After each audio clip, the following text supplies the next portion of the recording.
عليكم ورحمة الله وبركاته. الحمد لله نحمده ونستعينه ونستغفره ونؤمن به ونتوكل عليه ونعوذ بالله من شرور أنفسنا ومن سيئات أعمالنا من يهده الله فلا مضل له ومن يضلل فلا هادي له وأشهد أن لا إله إلا الله وحده لا شريك له وأشهد أن سيدنا وسندنا وحبيبنا وحبيب ربنا وطبيبنا وطبيب قلوبنا محمدا عبده ورسوله الذي أرسله الله كافة للناس بشيرا ونذيرا وداعيا إلى الله بإذنه وسراجا وقمرا منيرا أما بعد فأعوذ بالله من الشيطان الرجيم بسم الله الرحمن الرحيم إنا أنزلناه في ليلة القدر وما أدراك ما ليلة القدر ليلة القدر خير من ألف شهر وقال رسول الله صلى الله عليه وسلم عن عائشة رضي الله تعالى كان النبي صلى الله عليه وسلم إذا دخل العشر شد مئزره وأحيا ليله وأيقظ أهله أو كما ورد في حديث النبي عليه الصلاة والسلام إن الله وملائكته يصلون على النبي يا أيها الذين آمنوا صلوا عليه وسلموا تسليما اللهم سيدنا مولانا محمد وعلى آل سيدنا اللهم صل على سيدنا مولانا محمد وعلى آل سيدنا بلغ العلا بكماله كشف الدجى بجماله حسن الجميع خصاله صلوا عليه وآله بلغ العلا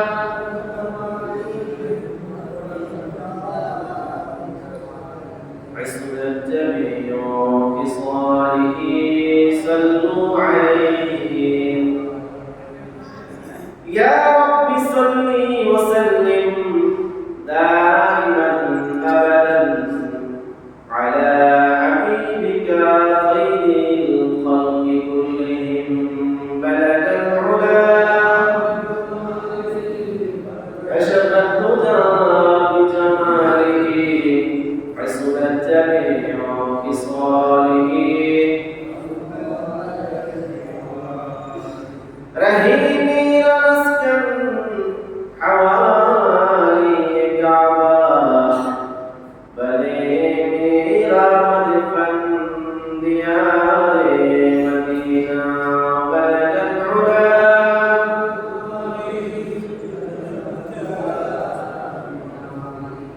حسن جميع خصاله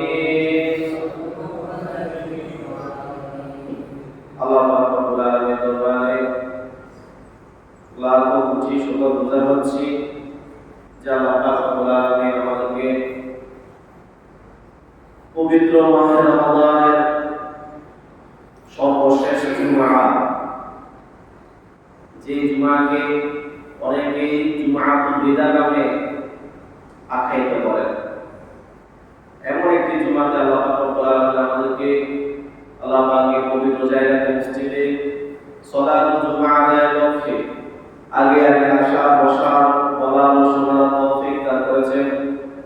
সেই রব্বুল ইজ্জতি ওয়াল জালাল পাক দরবারে সকলের শুকরমত হয়ে কালিমা শুকর উচ্চারণ করি আলহামদুলিল্লাহ রব্বানা লাকাল হামদ হামদান কাসীরান তাইয়িবান মুবারাকান ফীহি।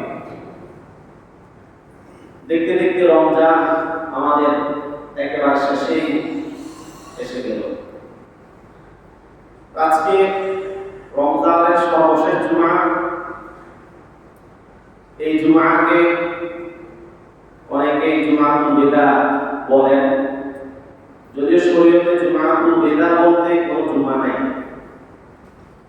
ইসলামে এই ধরনের কোনো পরিভাষা নাই যে রমজান মাসের শেষ জুমাটা জুমাতুল বিদা, প্রথমটা জুমাতুল আউয়াল, জুমাতুল ইস্তিকবাল, প্রথম জুমা, স্বাগত জুমা, বিদায় জুমা, এই ধরনের কোনো পরিভাষা ইসলামে নাই।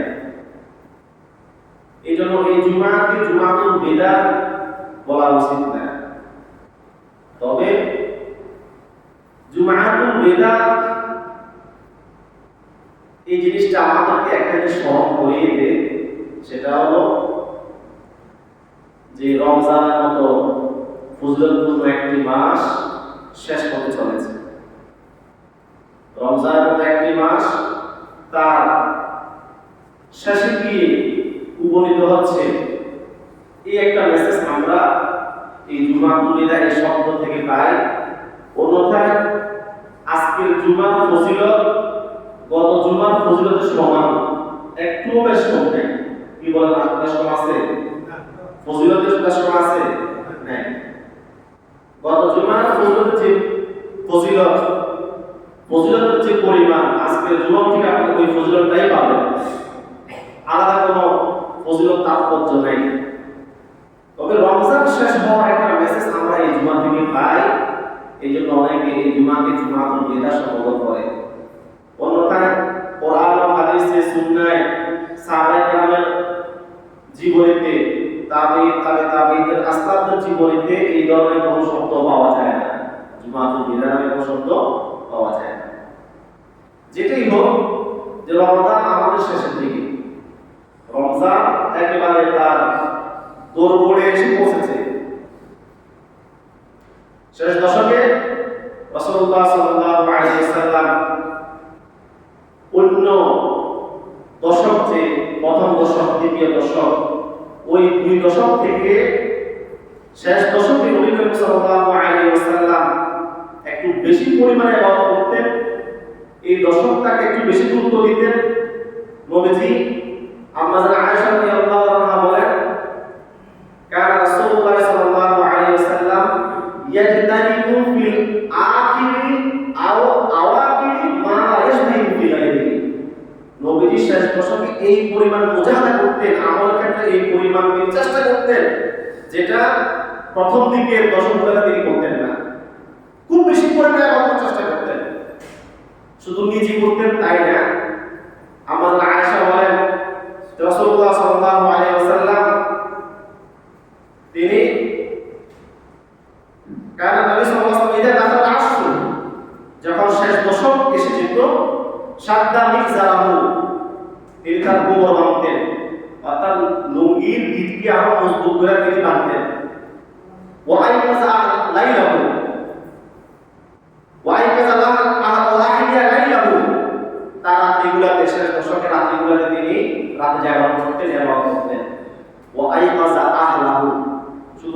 নিজে এবং তা না, পরিবারবর্গ যারা আছে, স্ত্রী সন্তান মা বাবা সকলকে তিনি জাগিয়ে দিতেন। খালি নিজে আমল করে জান্নাতে চলে যাব, এই মানসিকতা হলে তো আপনি জান্নাতে যেতে পারবেন না। আপনার মানসিকতা হইতে হবে যে আমি সকলকেই জান্নাতে যাব। তাহলে আপনি জান্নাতে যাওয়ার মতো কাজ করতে পারেন কি না পারেন, হয়তো আল্লাহ পাক রব্বুল আলামিন অন্যের উসিলায় আপনাকে জান্নাতে দিতে পারেন। সুবহানাল্লাহ। এজন্য শেষ বছরকে বিশেষভাবে আবাদ করতে হবে। তার মধ্যে সবচেয়ে গুরুত্বপূর্ণ শেষ বছরের ইবাদত রাতের নাম হলো লাইলাতুল কদর, শবে কদর। শবে কদর কখন রাসূলুল্লাহ সাল্লাল্লাহু আলাইহি ওয়াসাল্লাম তিনি নির্ধারিত করে বলে যান নাই।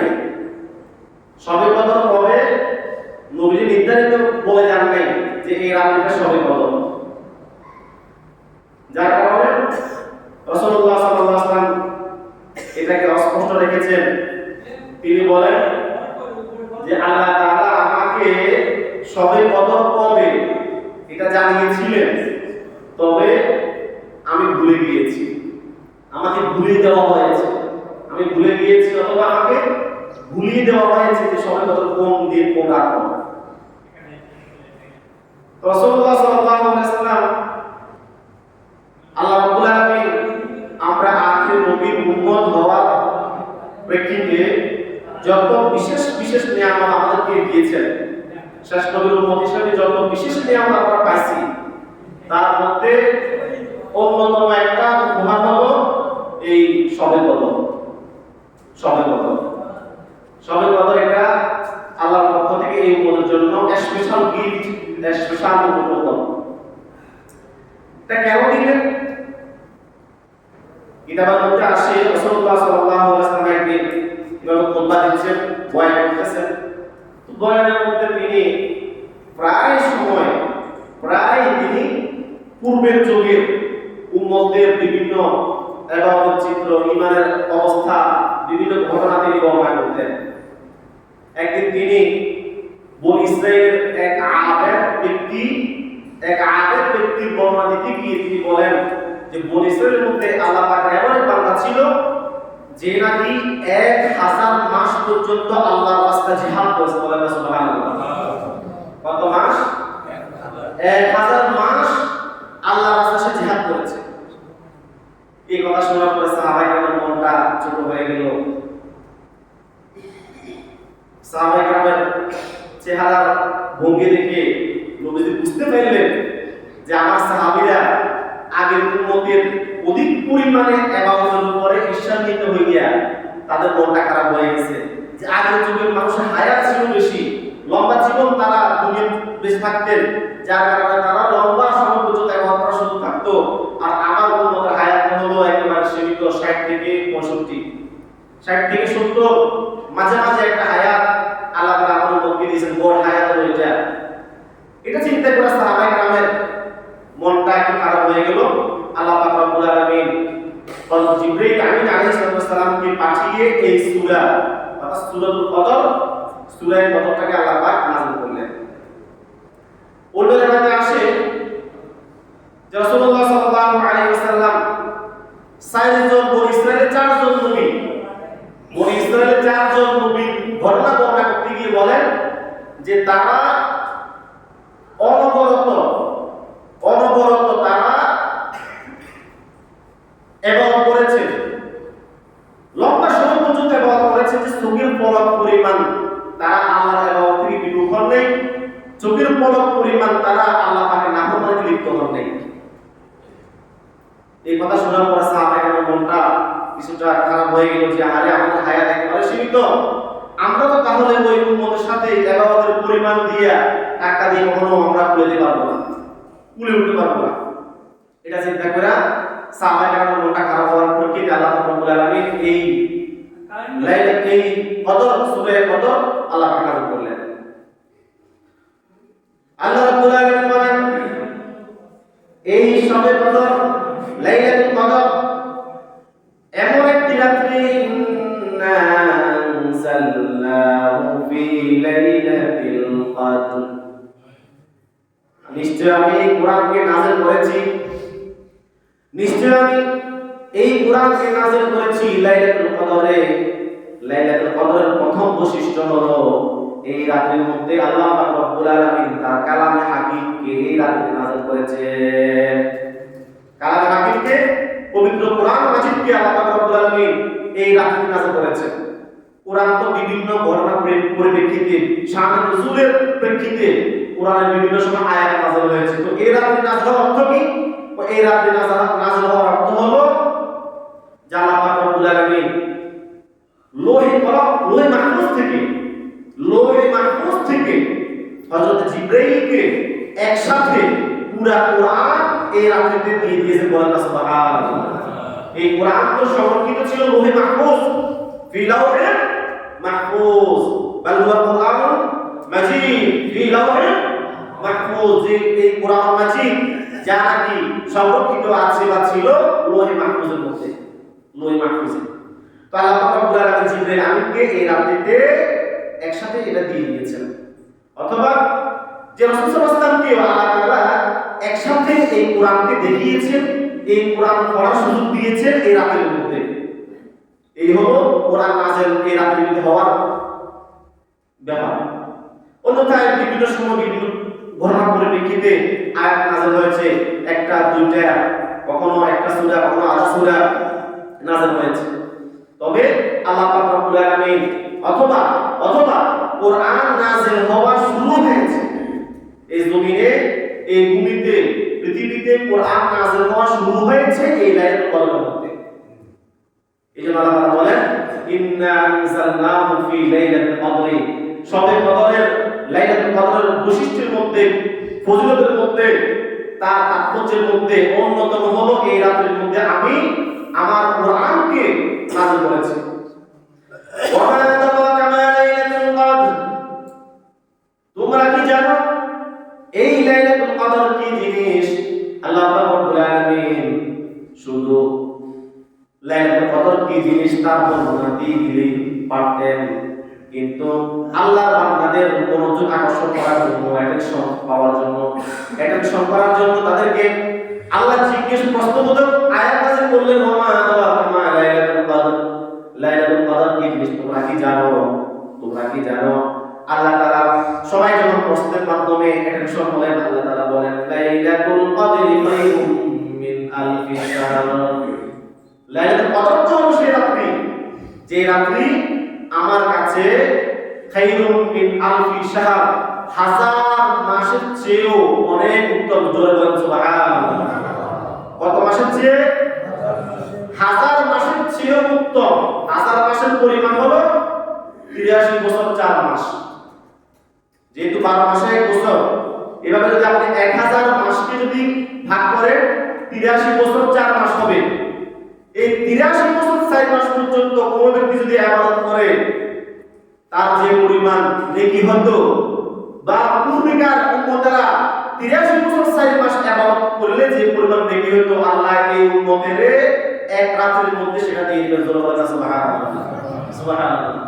তাহলে আপনি চিন্তা করেন, আল্লাহ তাআলা বলছেন হাজার মাসের চেয়ে উত্তম। শুধু বলেন না যে এটা হাজার মাসের সমান। হাজার মাসের সমান বলছেন, বলেন না হাজার মাসের সমান বলা হয়েছে?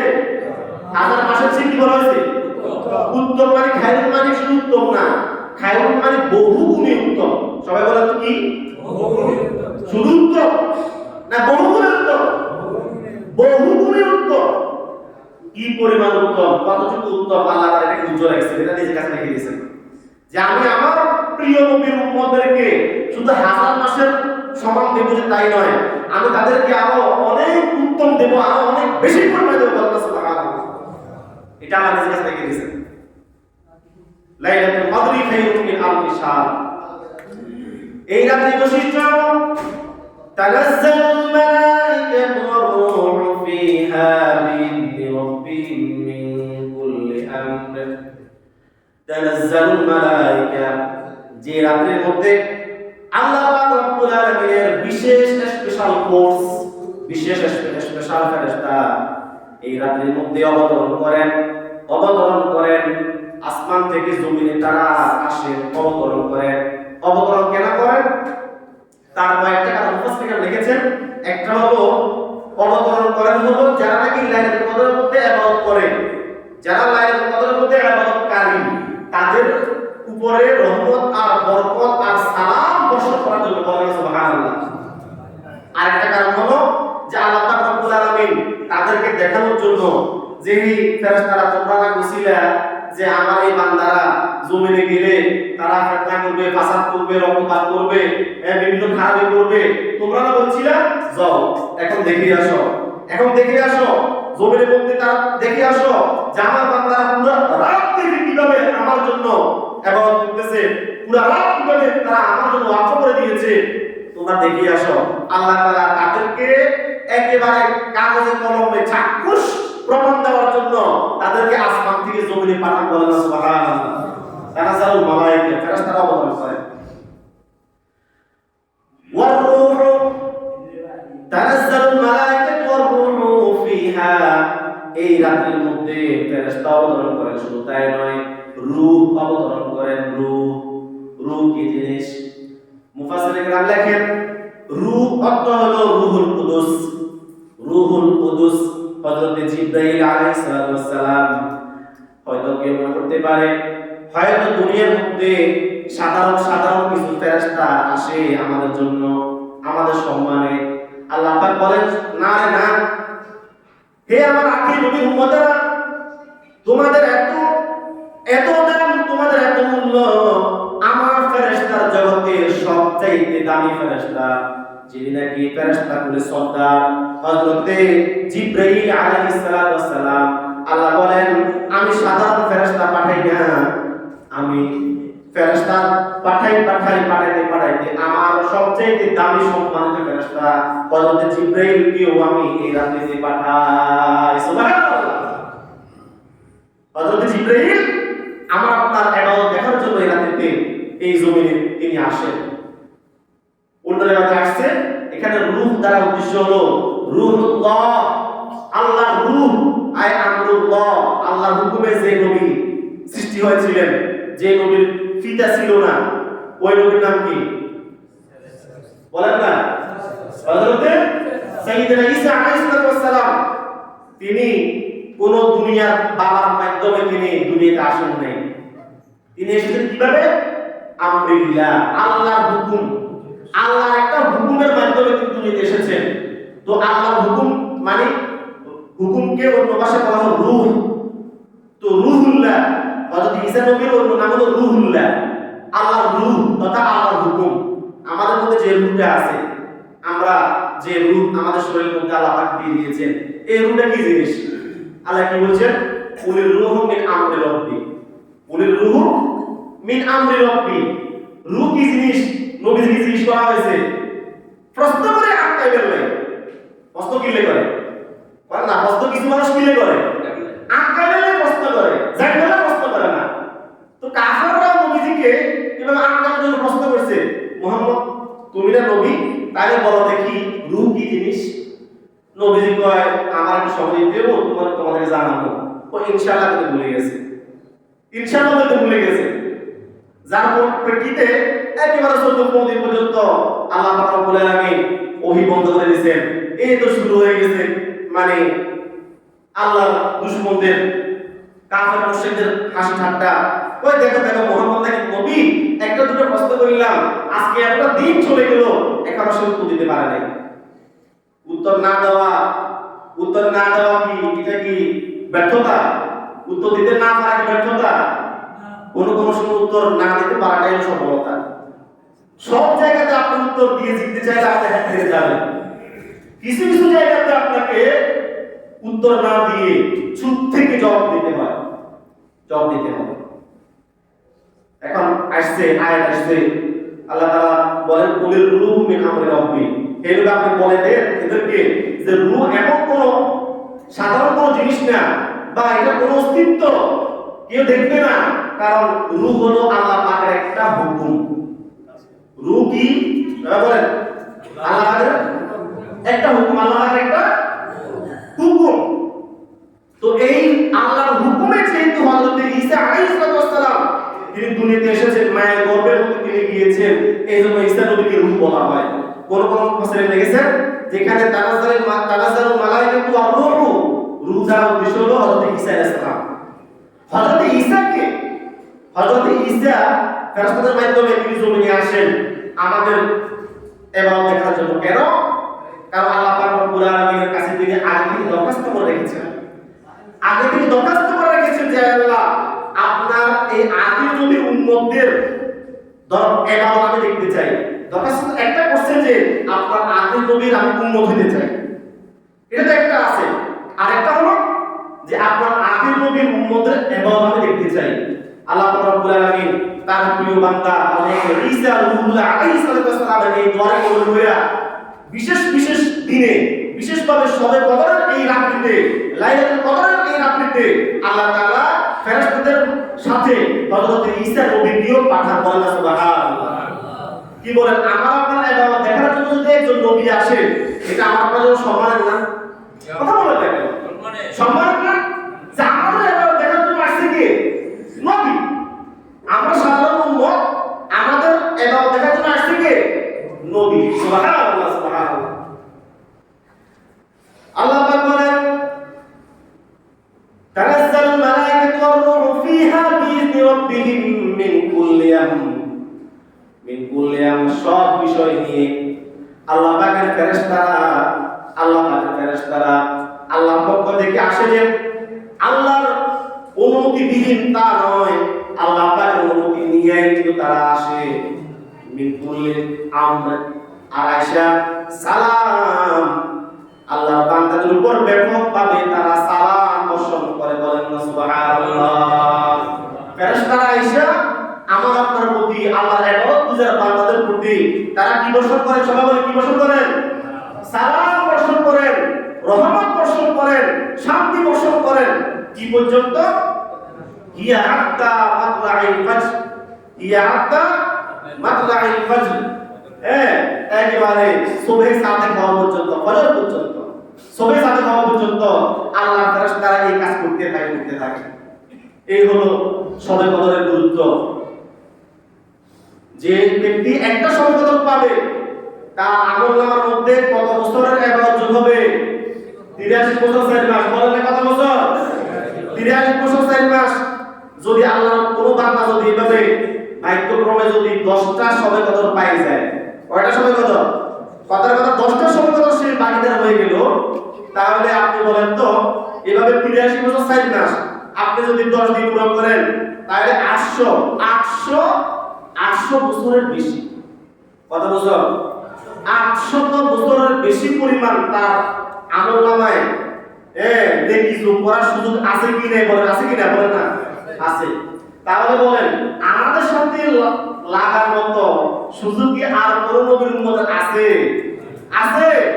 নাই। আল্লাহ তাআলা এখন মজা আমাকে আপনাকে দিয়েছেন, এই নবীর উম্মতকে দিয়েছেন যে আমাদের সাথে লাগতে এসো না, আল্লাহ তাআলা আমাদেরকে এমন কিছু বিশেষ নিয়ামত দিয়েছেন যে নিয়ামতের প্রেক্ষিতে আমরা ফুলিয়ে বলতে পারি আম্মা বিনিয়ামতের রব্বিকা ফাহাদ্দিস, আল্লাহর নিয়ামত তুমি বয়ান করো, আল্লাহর নিয়ামতের কথা তুমি বলো। এই হিসেবে বলতে পারি যে এই উম্মতের সাথে লেগে আর কোনো উম্মত পারবে না ইনশাআল্লাহ। কথা বুঝেন নাই? এভাবে 10টা 20টা যদি শবে কদর বাগিদার হতে পারে, 20টা শবে কদর বাগিদার সে হয়ে গেল, তাহলে 8 দুগুণে কত? 1600 বছর। কত বছর? 1600 বছর এবং করলে যে নাকি ওই নাকি তার আমলনামায় যোগ হয়। সুবহানাল্লাহ। এখন কথা হলো শবে কদর কবে? এই ব্যাপারে রাসূলুল্লাহ সাল্লাল্লাহু আলাইহি ওয়াসাল্লাম নির্ধারণ করে যান নাই। তিনি বলেছেন যে আমি শবে কদর তালাশ করার জন্য রমাদানের প্রথম 10 দিন আমি ইতিকাফে ছিলাম, আমি পাই নাই। আবার দ্বিতীয় দশকে ইতিকাফে বসছি শবে কদর পাওয়ার জন্য, পাই নাই।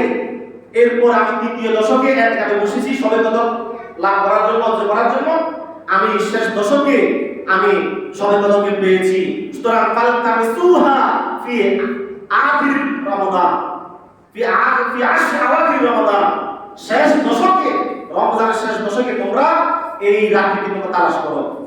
নবীজি শেষ দশক বলার পরে আরেকটু বিশেষভাবে উল্লেখ করে দিয়েছেন যে ফি লাইলাতুল বিত্রি ফি লাইলাতুল বিত্রি, যে সকল বেজর রাত্রিগুলি আছে ওই রাত্রিগুলোতে তোমরা সবে তালাশ করো। তাহলে 21 রাত্রি, 23 রাত্রি, 25 রাত্রি, যেটা এটা চলে গেল, কিন্তু 25 রাত্রি করছেন এবং করছেন না, হ্যাঁ না করো রমজানের রোজার ক্লান্তি, এবারে খাইয়া এবার শুয়ে গেলাম, আবার পরের রোজার প্রস্তুতি, মাঝে আর কিছু হলো না, এমন যেন না হয়। হ্যাঁ রাতগুলোরে কাটা লাগাইলেন, 25 রাত্রি চলে গেল, সামনে আর 2টা রাত্রি গেছে। কটা রাত্রি? 2টা রাত্রি। একটা হলো যে 27 রাত্রি শনিবার, আর একটা হলো 29 রাত্রি, যেটা সর্বশেষ রাত্রি হইতে পারে। এই রাতগুলো কাজে লাগাইবেন। শুধু 27 কোথায় গেলেন না, শুধু 27 জন্য বসে থাকবেন না।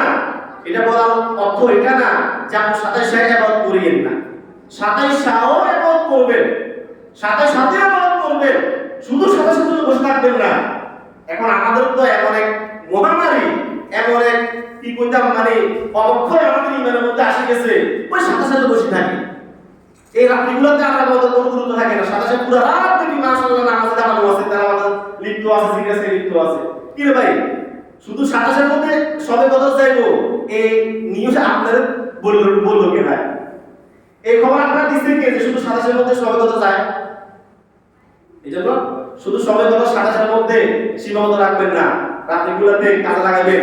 হ্যাঁ এই জন্য আমি বলেছি যে আপনাদেরকে আলহামদুলিল্লাহ যারা তো এক কাছে চলে আসছে, আলহামদুলিল্লাহ অনেক সৌভাগ্যবান তারা, অনেক সৌভাগ্যবান, মহাভাগ্যবান, শুধু সৌভাগ্য না, মহা সৌভাগ্যবান তারা ঘুমাইও এতেকাফের যেহেতু অবস্থায় ঘুমাইলেও দেখি তারা ঘুমাইলেও সবাই কদর পেয়ে যাবে, বলেন না সুবহানাল্লাহ। এখন আপনি পুরো সময় দিতে পারতেছেন না, আপনি কিছুদিনের জন্য এতেকাফে আসেন, 3 দিনের জন্য আসেন, 5 দিনের জন্য আসেন, 5 দিনের জন্য হলেও আসেন, এতেকাফে বসেন, সেটাও আপনি পাইবেন না। সর্বশেষ আপনার জন্য অপশন হলো, সুযোগ হলো যে আপনি কমপক্ষে বেজর রাত্রিগুলা একটা কাঁথা, একটা বালিশ, একটা মশারি লাগলে আপনি নিয়ে মসজিদে চলে আসেন, ওই রাত্রিগুলো অন্তত মসজিদে আপনি কাটান। কি করে? এটাই কঠিন কিছু নাকি? কথা বলেন নাকি আপনারা? এটা কঠিন কিছু? শুধু রাতগুলো, তাও বেজর রাত্রিগুলো মসজিদে কাটানো, ওটা কঠিন কিছু? করবেন না? করবেন ইনশাআল্লাহ? করবেন না? কথা বলে করবেন তো ইনশাআল্লাহ? ইনশাআল্লাহ কত ডরা লাগছে? করবেন না ইনশাআল্লাহ? কখনো 27 সামনে আছে এবং 29 সামনে আছে, এই 2টা রাত্রি আমরা একেবারে মসজিদে নিজের বাড়িতে বাধা গেলাম এক রাত্রি 2 রাতের জন্য। আল্লাহ নবী দান করো। এই যে মনে করেন সবে কথা কবে, এটা নবীজি বলেন আমাকে ভুলে দেওয়া হয়েছে। দুঃখজনক হলেও সত্য যে আমাকে ভুলে দেওয়া হয়েছে। হযরতে উবাদা ইবনে সামিত রাদিয়াল্লাহু তাআলা বলেন রাসূলুল্লাহ সাল্লাল্লাহু আলাইহি ওয়াসাল্লাম তিনি বের হয়েছেন, ফরজা নবী সাল্লাল্লাহু আলাইহি ওয়াসাল্লাম লিয়ুখবিরানা বিলাইলাতুল কদর, নবীজি বের হয়েছেন আমাদেরকে সবে কদর কোন রাত্রিতে এটা জানানোর জন্য, নবীজি বের হয়েছেন তার বাসা থেকে, তার মসজিদ থেকে তিনি বের হয়েছেন। বের হওয়ার পরে তিনি দেখলেন ফাতালাহা রাজুলান মিনাল মুসলিমিন, 2 মুসলমান তারা কি যেন একটা বিষয় নিয়ে তারা একটু মনোমালিন্য করতেছেন, একটু ঝগড়া করতেছেন। ঝগড়া সাহাবায়ের মধ্যে দুনিয়াবি কোনো বড় কোনো কারণে কি ঝগড়া হয়েছে? হয় না, হবে না, হয় নাই। সাধারণ কোনো একটা বিষয় নিয়ে সাধারণ ঝগড়া, এটা সাধারণ ঝগড়া হচ্ছিল। তো নবীজি বলেন আমি তাদের পাশ দিয়ে যাওয়ার সময় ঝগড়া এত মারাত্মক জিনিস, ঝগড়া এত মারাত্মক বিষ, এত মারাত্মক জহর, এটা যার ব্যবহার শুধু সে, যারা ঝগড়া করে তারা মুখ করে না, তার আশপাশের মানুষগুলোও ঝগড়া, এই যে বেবরকতি, ঝগড়ার খারাপই তারা মুখ করতে হয়। এই জন্য ঝগড়া করবেন না, ঝগড়া করবেন না কেন? ঝগড়া করবেন না কেন? ঝগড়া করতে পারবেন না, ঝগড়া করবেন না, মীমাংসা করবেন, সমাধান করবেন, আপোষ করার চেষ্টা করবেন। ঝগড়া কেন? ঝগড়া করতে কি ফায়দা আছে আপনি বলেন তো? ঝগড়া করে কি কারো অধিকার আদায় করতে পারছে? ঝগড়া করে কি অধিকার প্রতিষ্ঠা করতে পারছে? ঝগড়া কিছু হয় না, হয় একটা কিছু, সেটা হলো শয়তানের মুরিদ হওয়া যায়। ঝগড়া করে কি হওয়া যায়? শয়তানের বন্ধু হওয়া যায়, শয়তানের মুরিদ হওয়া যায়, আল্লাহ দুশমন হওয়া যায়, আল্লাহ দুশমন হওয়া যায়। এই একটা কাজ হয় ঝগড়া করলে, আর কোনো ভালো কোনো কাজ নেই, ঝগড়া করবেন না। তো নবীজি ওই দুই ব্যক্তির পাশ দিয়ে যখন যাচ্ছিলেন, তো নবীজি বলেন আরে ফাকালা খরাজতু লিউখবিরাকুম বিলাইলাতুল কদর, আমি তো বের হয়েছিলাম তোমাদেরকে লাইলাতুল কদর সম্পর্কে বলার জন্য, তোমাদেরকে আল্লাহ পাক জানাইছিলেন, কিন্তু তোমাদের এই পাতালাহা ফুলান ও ফুলান অমুক অমুক ব্যক্তি তারা ঝগড়া করতেছিল, যার কারণে ফারফিআত, ওই রাত্রি আমার দিন থেকে আল্লাহ পাক উঠে গেছে। ওই রাত্রি আমার দিন থেকে আল্লাহ পাক কি করছে? উঠে গেছে। ওই রাত্রির নির্দিষ্ট যে তারিখ, ওই তারিখটা আল্লাহ পাক উঠে গেছে, আমি ভুলে গেছি। আল্লাহ পাক আমার উনসি দুহা, আল্লাহ আমার ভুলে গেছেন, আল্লাহ আমাকে ভুলে গেছেন। এজন্য নবীজি বলেন তোমরা ঝগড়া করিও না। বিশেষ করে রমজান মাস, রমজান মাসটা এমনিতে হলো ঝগড়া পরিহার করার মাস। রমজান মাসে ঝগড়া এটা তো আরো মারাত্মক জিনিস। রমজান মাসে লোকটা এটা নিয়ে ওটা নিয়ে উদ্দেশ্যমূলক মকসুদ আলী, কথা বুঝেন নাই, মকসুদ আলী উদ্দেশ্যমূলক ঝগড়া করে, এগুলা উচিত না। অনেকে তো আছে ঝগড়ার রসদ সরবরাহ করে, ঝগড়ার রসদ সরবরাহ করে।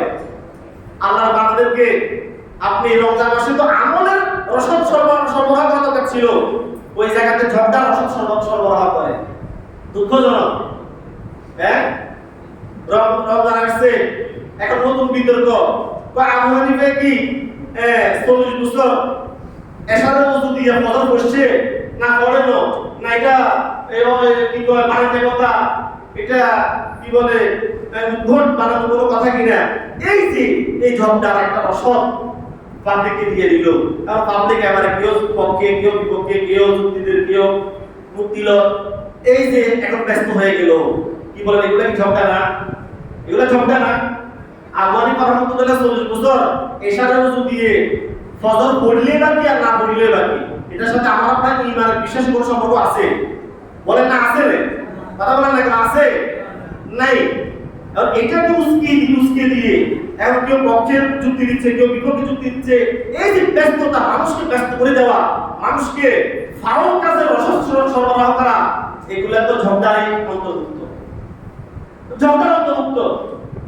আবু হানিফা রাহমাতুল্লাহ তিনি এশারের ওযু দিয়া ফজর যদি পড়ছে, এটা যদি কেউ বলেও এটা কি অসম্ভব কিছু?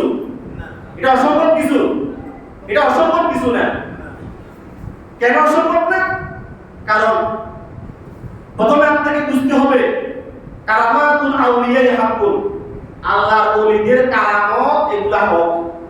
আল্লাহর ওলিদের কারামত এগুলা কি? আহলুস সুন্নাহ ওয়াল জামাতের সর্বসম্মত মতামত হলো আল্লাহর ওলিদের কারামত এগুলা হক। এখন আল্লাহর ওলিরা বিভিন্ন সময় আল্লাহ পাকের হুকুমে তারা অলৌকিক কিছু দেখান, অলৌকিক কিছু তাদের কাছে প্রকাশ পায়। এখন আমি আপনি বললাম যে এটা তো অসম্ভব কিছু। হ্যাঁ, অসম্ভব তো ঠিক, এটা আমার জন্য আপনার জন্য না, আল্লাহর জন্য তো অসম্ভব কিছু না। ইমাম আবু হানিফা রাহমাতুল্লাহ আলাইহি তার মাকাম, তার মর্যাদা কি, কত উচ্চতা তার মর্যাদা, এটা আমার মতো আরেকজনের মতো ফটকা মৌলবী বুঝতো না। টুকটা মৌলবী আর ফটকা মৌলবী বুঝতে না যে আবু হানিফার মাকাম কোন জায়গাতে, ইমাম বুখারীর মাকাম কোন জায়গাতে, এটা আমার মতো সাধারণ মুমিন মুসলমান কখনো বুঝবো না। তারা তাদের তাকওয়ার উচ্চতাকে এমন এক পর্যায়ে নিয়ে গেছেন যে পর্যায়ে আমার মতো আপনার মতো মানুষ শত সহস্র বছর সাধনা করেও ওই পর্যায়ে যেতে পারবো না। ইমাম বুখারী রাহমাতুল্লাহ আলাইহি তার জীবনের মধ্যে আসে, তিনি একটা সফর করতেছেন, সমুদ্র উপরে সফর করতেছেন। এখন যেটা লম্বা দিন, অনেকদিন পর্যন্ত সফর করতে হবে, তো সাথে যে লোকটা আছে ওই লোকগুলোর সাথে একটা ভাব হয়ে যায় না? কি হয়, একটা ভাব হয়, একটা খাতির হয়।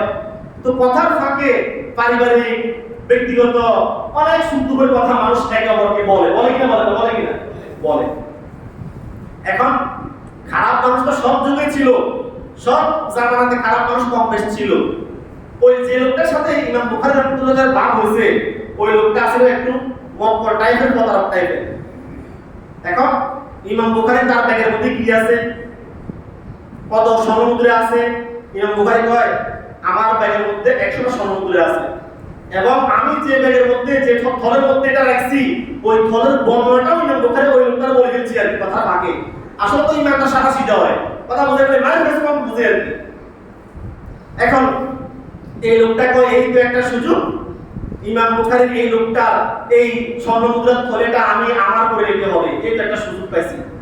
এখন হঠাৎ করে সে কান্না শুরু করছে, চিৎকার শুরু করছে, কয় এই আমার স্বর্ণ মুদ্রার থলে হারিয়ে গেছে রে, আমার স্বর্ণ মুদ্রার থলে হারিয়ে গেছে রে, চিৎকার শুরু করছে। শত শত মানুষ তারা আশা জমায়েত হলো, কি ব্যাপার ভাই, কি সমস্যা? বলে আমার স্বর্ণ মুদ্রার থলে হারিয়ে গেছে, কে যেন নিয়ে গেছে। বলে তোমার স্বর্ণ মুদ্রার থলের মধ্যে কত স্বর্ণ মুদ্রা ছিল? বলে 100 স্বর্ণ মুদ্রা। কত স্বর্ণ মুদ্রা? 100 স্বর্ণ মুদ্রা। তুমি বলো তোমার এই স্বর্ণ মুদ্রার যে ব্যাগটা, ওই ব্যাগটার বর্ণনা দাও, তাহলে আমরা বুঝতে পারবো যে এটা তোমার। আমার স্বর্ণ মুদ্রার ব্যাগের বর্ণনা হলো এটা এরকম এমন এমন এমন এমন। ওই যে ইমাম বুখারী থেকে যেমন যেমন শুনছে ওই লোকটা তেমন তেমন বললো। ইমাম বুখারী রাহমাতুল্লাহ কয় আমি ইমাম বুখারী, মানুষ আমার কাছ থেকে ইলম নিবে, আমি যুগের মুহাদ্দিস, আমি যুগের ফকিহ, আমি যুগের আল্লাহর ওলি, আমার উপর যদি মানুষের আস্থার যদি ন্যূনতম একেবারে ন্যূনতম যদি ছিট ধরে, তাহলে কিয়ামত পর্যন্ত উম্মতের বিশাল ক্ষতি হয়ে যাবে। ইমাম বুখারী রাহমাতুল্লাহ আলাইহি চিন্তা করলেন এই মুহূর্তে যদি এই ব্যাগ আমার কাছে পায়, যদিও আমার মাথায় টুপি আছে, পাগড়ি আছে, মুখ ভরা দাড়ি আছে, পর্দা লম্বা জুব্বা আছে, মানুষ আমাকে বিশ্বাস করবে ঠিক, তবুও তো মানুষের মনের মধ্যে ন্যূনতম হলে একটা খটকা কাজ করতে পারে। এটা চিন্তা করে তিনি আস্তে করে ওই ব্যাগটারে লই গিয়া জানলা দিয়ে পানি ফেলে দিয়েছে।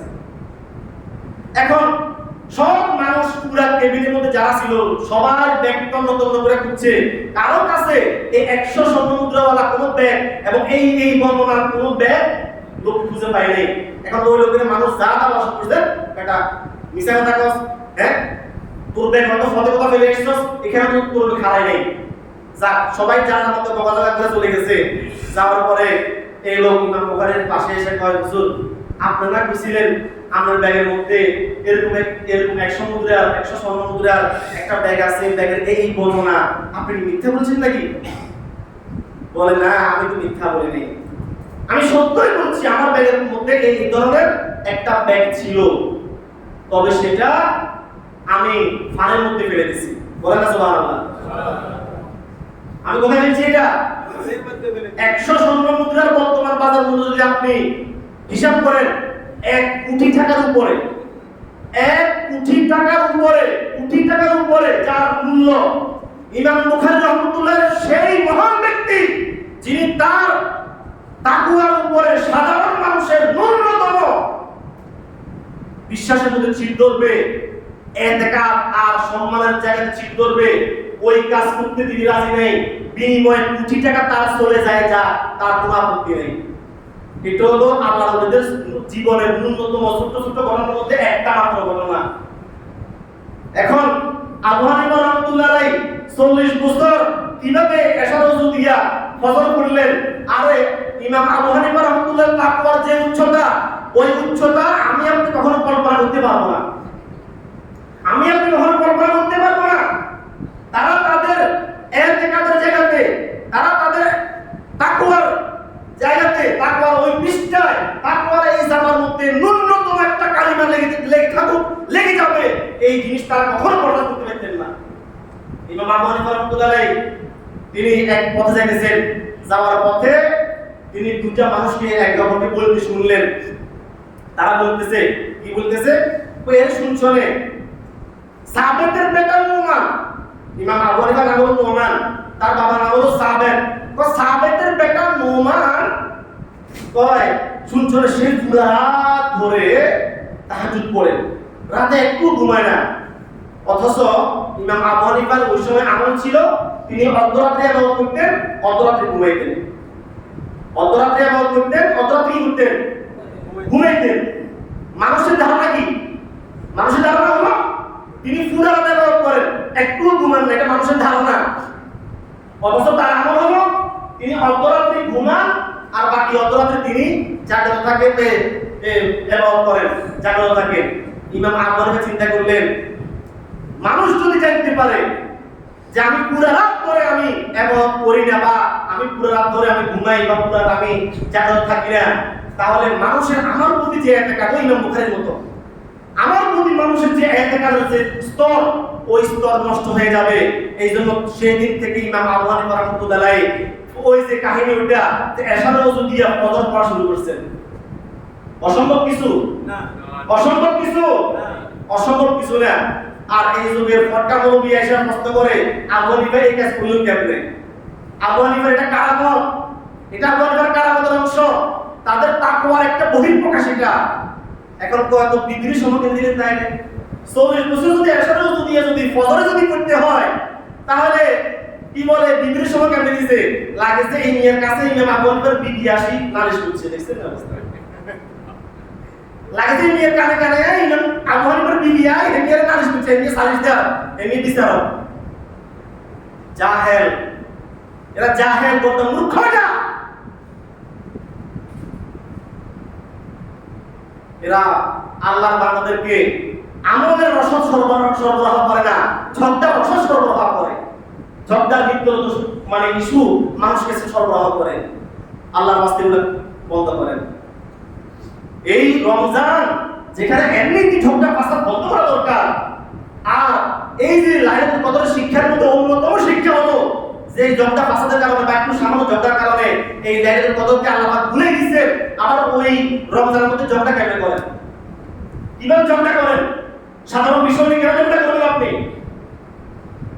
ঝগড়া আপনি করেন ফরজ ওয়াজিবের মাসালা, আপনি ঝগড়া করেন নফল মুস্তাহাব সাধারণ বিষয়গুলো নিয়ে, তার আগে 8 রাকাত বিশ্বকাপ, এই রমজানের একটা মারামারি শুরু হয়। পুরো দরকার আছে বুঝলা? আমরা মন চাইলে আপনি 36 রাকাত করেন, আপনি মারা কাছ থেকে আমরা মন চাইলে আপনি 8 রাকাত করে ঘুম যান, কোনো অসুবিধা নেই, তবুও ঝগড়া করিবেন না। সবাই বলেন কি করা যাবে না? কি করা যাবে না? ঝগড়া করা যাবে না। যারা ঝগড়া করে তাদের সাথে আমরা নাই। হাদিসে কি আসছে? কয় রমজানে কেউ তোমার সাথে ঝগড়া করতে আসলে তুমি বলবা ইন্নী সাইমুন। কি বলতে হবে বলেন? কি বলেন? ইন্নী সাইমুন, ইন্নী সাইমুন, আমি রোজাদার। আমি তোমায় বলতে হবে, আমি পারবো না তোমার সাথে ঝগড়া করতে, আমি রোজাদার। এইজন্য এই লাইলাতুল কদরের রাত্রিতে ইবাদত করতে হবে। আল্লাহ পাক আমাদের সকলকে লাইলাতুল কদরের রাত্রিতে ইবাদতের মাধ্যমে আল্লাহর প্রিয় হওয়া এবং 83 বছর 4 মাস ইবাদতের যে অফার, ওই অফার রূপে নেওয়ার তৌফিক দান করুন সকলে বলে আমিন। এই যে আমাদের এই হাফেজ সাহেব আল্লাহ তাআলা পড়াইতেছেন, আলহামদুলিল্লাহ আমরা তারাই পড়তেছি, তারাই পড়তেছি। এই নামাজ, ইন্না সলাতি ওয়া নুসুকি ওয়া মাহইয়ায়া ওয়া মামাতি লিল্লাহি রাব্বিল আলামিন, নামাজ রোজা আমার জীবনের সব কিছু, এক কথা সব কিছু আল্লাহর জন্য। কার জন্য বলেন তো? আল্লাহর জন্য। এটা কোনো আমাদের দ্বিমত আছে না? বলেন কার দ্বিমত আছে বলেন তো? যে আমি অমুকের জন্য, তমুকের জন্য, আমার বাবার, আমার ছেলের, আমার অমুকের জন্য আমি নামাজটা পড়ি। আল্লাহর জন্য নামাজ পড়তেছি, আল্লাহর জন্য, আল্লাহর ঘরে আল্লাহর জন্যই আসি। আল্লাহর জন্য কিছু করব, দান করব আল্লাহর জন্য। দান কার জন্য করব? কাউকে দিলেও আল্লাহর জন্য দেব, কাউকে না দিলেও আল্লাহর জন্য দেব। আমার সব কাজ আল্লাহর জন্য হয়। হযরত আবু বকর এই যে ইফকের ঘটনা করছে, ইফক মানে হলো অপবাদ। আমাদের আয়েশাকে যখন অপবাদ দেওয়া হয়েছিল, তো ওই ঘটনার মধ্যে মুনাফিকরা তো খাইছে না খাইছে, ওরে বাপ রে বাপ, পুরা এলাকা তুলফান করে ফেলতেছে, দেখো দেখো দেখো দেখো এই ঘটনা এই ঘটনা, অথচ মিথ্যা এটা, অথচ বাস্তবতা কিন্তু এরকম না। তো এখন ওই মুনাফিকদের অপপ্রচারের মধ্যে কিছু সরলমনা ইমানদার তারাও যুক্ত হয়ে গেছে। যুক্ত হইয়া তারাও শব্দ করা শুরু করছে, মনে হয় আয়েশা এই কাজটা করলে করতেও পারে। জোরে বলেন নাউজুবিল্লাহ। আয়েশা এই কাজটা করলেও করতে পারে, এই ধরনের একটা দুর্বলতা তাদের মধ্যে চলে আসছে। এখন পরবর্তীতে যখন আয়াত নাযিল করে আল্লাহ পাক রব্বুল আলামিন পবিত্র ঘোষণা করলেন, আমাদের আয়েশাকে বারাত ঘোষণা করলেন, পবিত্র ঘোষণা করলেন। এখন আমাদের আয়েশা তো আয়াতের মাধ্যমে পবিত্র হয়ে গেলেন। এখন ওই যে কিছু মুনাফিকরা তো আছে, ওরা তো আগের অবস্থায় আছে, কিছু সরল মনে মুসলমান যে তাদের সাথে যোগ দিছে। এখন এদের প্রতি আমাদের আয়েশা বলেন, আবু বকর বলেন, পরিবারের লোক, অন্যান্য মুসলমানদের রাগ আসবে না? একটু রাগ আসবে না? স্বাভাবিক আসবে। তার মধ্যে একজন সাহাবীর নাম হলো আব্দুল্লাহ ইবনে মিস্তাহ। ওই সাহাবীর নাম কি? আব্দুল্লাহ ইবনে মিস্তাহ রাদিয়াল্লাহু তাআলা আনহু। সরল মুসলমান ছিলেন। এখন তিনি হলো ওই ব্যক্তি যাকে আবু বকর প্রতি মাসে মাসে কিছু দান করতেন, প্রতি মাসে মাসে কিছু কি করতেন, দান করতেন। এখন এরকম লোক যদি নিজের মেয়ের এই ঘটনার সাথে যদি সম্পৃক্ত হয় তাহলে কি পরিমাণ কষ্ট পাবে একজন বাবা? চিন্তা করেন তো, আপনি আপনার জায়গাতে চিন্তা করেন কি পরিমাণ কষ্ট পাবে। এখন ওই ঘটনার পরে আব্দুল্লাহ বিন মিসতাকে হযরত আবু বকর এটা দেওয়া বন্ধ করে দিয়েছে। আল্লাহ তাআলা বলেন, ওরে আবু বকর তুমি এটা দেওয়া বন্ধ করিও না। কোরআনের আয়াত আছে, কোরআনের আয়াত ওয়ালা ইয়াতাই উলুল ফাদলি মিনকুম ওয়াসআ, তোমাদের মধ্যে স্বাবলম্বী যারা নাকি সম্পদওয়ালা তাদের জন্য এটা উচিত না যে মানুষকে দেওয়া শুরু করার পরে যে কোনো ব্যক্তিগত ব্যাপারে আবার দেওয়াটা বন্ধ করে দিবে, এটা কি উচিত না। তাদের উচিত কি? তাদের উচিত হলো মাফ করে দেওয়া। কি করা বলেন? কি করা? মাফ করে দেওয়া। আল্লাহ কি কয়? তো আল্লাহ তুহিব্বুনা ইয়াগফিরাল্লাহু লাকুম, আমরা কই যে না মাফ করতে পারব না, এত বড় অন্যায় করছি আমার সাথে মাফ করতে পারবো না। আল্লাহ কয়, এরে তুমি কি পছন্দ করো না আমি আল্লাহ তোমারেও মাফ করে দিই? তুমি কি পছন্দ করো না যে আল্লাহ তোমারে মাফ করে দাও? যদি তুমি আল্লাহর ক্ষমা পাওয়াকে পছন্দ করো তাহলে আমার বান্দারও তুমি মাফ করে দাও। এই হলো ঈমানদারের বৈশিষ্ট্য। এই জন্য আমাদের হাফেজ সাহেবারা নামাজ পড়াইতেছেন, এই যে আমরা রমজানে একটা বিশেষ হাদিয়া আমরা দিয়ে থাকি, সামাজিকভাবে হাদিয়া দিয়ে থাকি, তারাবি চাঁদার উপরে বা রমজানের হাদিয়া হিসেবে আমরা দিই। এটা আমরা যেভাবে অন্য বছর দিয়েছি, আমার অনুরোধ থাকবে এই বছরও বা সব সময় আমরা একই ধারাবাহিকতা দেব ইনশাআল্লাহ। বলে সবাই দেব তো ইনশাআল্লাহ। আমার উপর রাগ কইরা, মুয়াজ্জিনের উপর রাগ কইরা, হাফেজের উপর রাগ কইরা, কমিটির লোকের উপর রাগ কইরা দেওয়া বন্ধ করা কি বুদ্ধিমানের কাজ হবে না বোকামি হবে? বলেন, বুদ্ধিমানের কাজ হবে না বোকামি হবে?